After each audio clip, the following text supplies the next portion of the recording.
بسم اللہ الرحمن الرحیم۔ السلام علیکم۔ صدقہ کیوں کریں؟ نبی کریم صلی اللہ علیہ وآلہ وسلم کی حدیث کے مطابق ہر انسان پر صدقہ لازم ہے اور ہر روز لازم ہے۔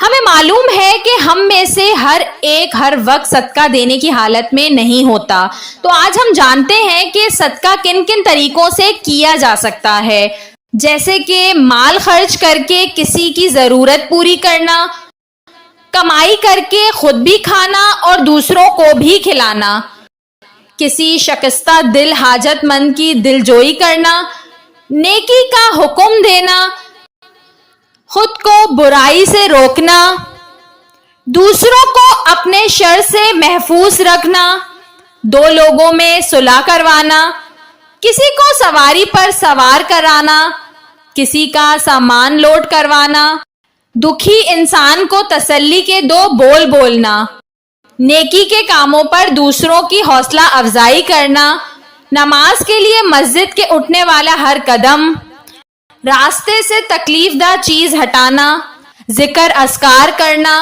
یہاں یہ بات واضح رہے کہ جس طرح مال کا صدقہ بڑھتا ہے، اسی طرح اعمال کا صدقہ بھی بڑھتا ہے۔ آپ کا روٹین ورک بھی صدقہ بن سکتا ہے جب اس میں دو چیزیں شامل ہوں۔ نمبر 1 نیت خالص ہو، نمبر 2 دکھاوا نہ ہو۔ اسلام دین فطرت ہے اور اس میں کوئی شخص بھی نیکی سے محروم نہیں رہ سکتا۔ اسلام میں بیکاری، فراغت اور سستی کی مذمت کی گئی ہے، تو آئیے آج ہی سے صدقہ دینے کی شروعات کرتے ہیں، اور اس کے سب سے زیادہ مستحق لوگ وہ ہیں جو آپ کے قریبی ہیں۔